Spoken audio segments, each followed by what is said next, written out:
WhatsApp மற்றும் Instagram போன்ற social மீடியாக்கள் மூலம் பரப்பப்படும் வதந்திகள் சமயத்துல ஒரு நாட்டோட தலையெழுத்து கூட மாற்றி விடுகிறது. உண்மை செய்திகளை விட வதந்திகள் தான் மக்கள் கிட்ட ரொம்ப வேகமா சென்று சேருது. வதந்தி பரப்பணுமா அல்லது ஒருத்தர் மேல அவதூறு பரப்பணுமா, அதற்கெல்லாம் இப்போ பிரத்யேகமா கார்ப்பரேட் கம்பெனிகள் தோன்ற ஆரம்பிச்சிருச்சு. இந்த காலகட்டத்தில் மக்கள் ஃபேக்ட் செக் பண்ணி பார்க்கறது ரொம்பவே முக்கியம். ஆனா அதற்கெல்லாம் எல்லாருக்கும் டைம் கிடைக்குமா அப்படிங்கிறது ஒரு கேள்வி. ஒருத்தன் சுவிட்சர்லாந்து போட்டோ எடுத்துட்டு இப்போ குஜராத் எப்படி இருக்கு பாருங்கன்னு சொல்லி வதந்தியை பரப்புனா அதை நம்பின பல தற்குறிகள்ல நானும் ஒருத்தன்.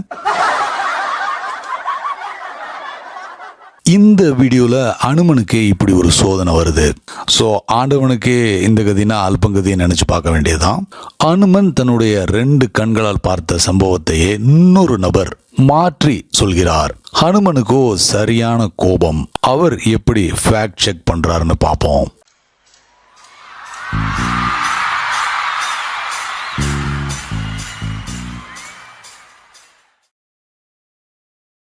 இந்த கதை ராம்தாஸ் எனும் ஒரு மகானை பற்றியது.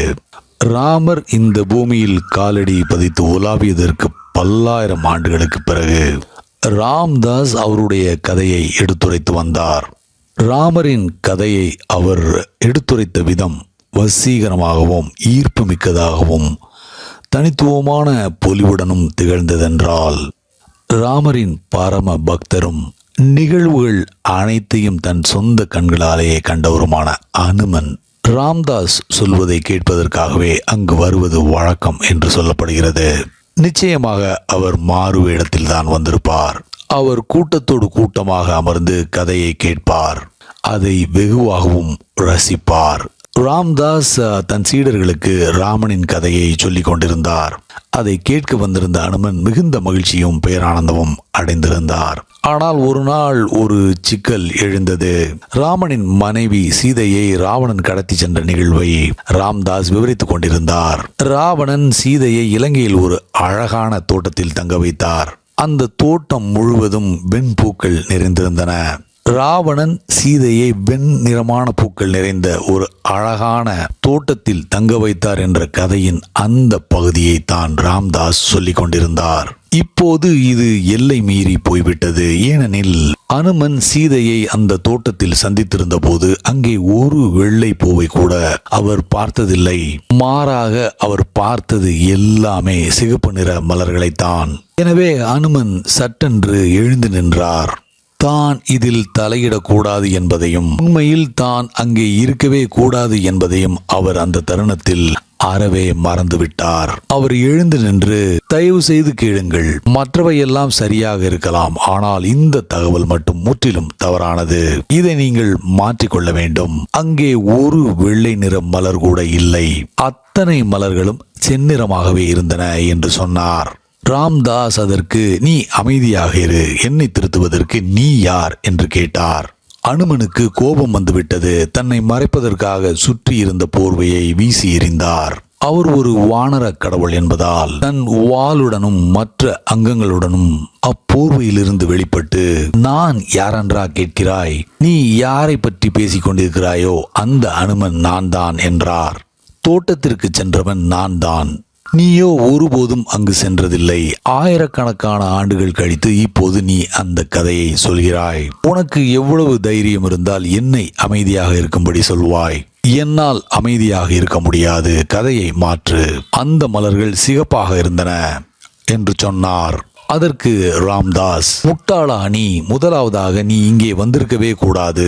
இரண்டாவதாக நீ சப்தம் இல்லாமல் வந்த சுவடு தெரியாமல் கிளம்பி போயிருக்க வேண்டும்.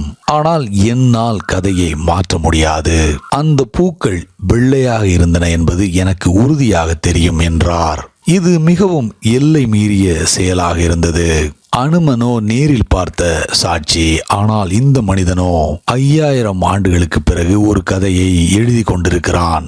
மேலும் அவன் மிகவும் பிடிவாதக்காரனாக வேறு இருக்கிறான். அது மட்டுமல்ல, அவன் அனுமனை முட்டாள் என்கிறான். மேலும் ராம்தாஸ், நீ அமைதியாக இரு, குரங்குத்தனமாக நடந்து கொள்ளாதே. நீ யார் என்பது எனக்கு தெரியும். நீ சும்மா அமைதியாக இரு என்றார். அதற்கு அனுமன், இதை என்னால் அனுமதிக்க முடியாது. நீ என்னுடன் வந்தே ஆக வேண்டும். நான் உன்னை ராமனிடம் அழைத்துச் செல்கிறேன். இப்போது ராமன் மட்டுமே ஒரு முடிவெடுக்க வேண்டும். இது குறித்து ஒரு முடிவு அவசியம் எடுத்தே ஆக வேண்டும் என்று பதில் சொன்னார். எனவே அனுமன் ராம்தாஸை தன் தோளில் சுமந்து கொண்டு மீண்டும் விண்ணுலகத்திற்கு பறந்து சென்று ராமனை அடைந்தார்.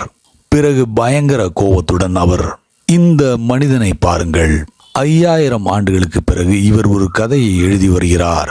மற்ற விஷயங்கள் எதையும் குறித்து நான் ஆட்சேபிக்கவில்லை, ஏனென்றால் அவற்றுக்கு நான் நேரடி சாட்சியாக இருக்கவில்லை. மேலும் இவரது கதை எனக்கு மிகவும் பிடித்திருக்கிறது.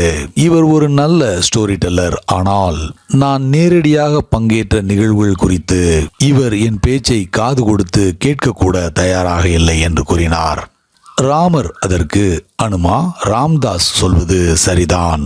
அந்த பூக்கள் வெள்ளையாகத்தான் இருந்தன. ஆனால் என் மனைவி கடத்தப்பட்டதால் நீ மிகுந்த கோபத்தில் இருந்தாய். உன் கண்கள் இரத்தத்தால் நிறைந்திருந்தன. அதனால்தான் நீ அந்த பூக்களை சிவப்பாக பார்த்தாய். நீ தலையிடக்கூடாது. ராம்தாஸ் போன்றவர்கள் ஒரு காரியத்தை சொல்லிவிட்டால் அதை மாற்ற முடியாது. இது காலத்தை பற்றிய விஷயம் அல்ல. 5000 ஆண்டுகளோ அல்லது 50,000 ஆண்டுகளோ, அதனால் எந்த வித்தியாசமும் இல்லை. ராம்தாஸை போன்ற ஒருவருக்கு காலமே கிடையாது என்று பதில் சொன்னார். மேலும் Ramar, he has entered into eternity, all time has disappeared. அவர் கதையை சொல்லும்போது அவர் வெறும் கதையை சொல்வது மட்டுமல்லாமல் அதை கண்கூடாக காணவும் செய்கிறார். அவரை பொறுத்தவரை காலம் குறித்த கேள்வியே இல்லை என்றார். This was too much.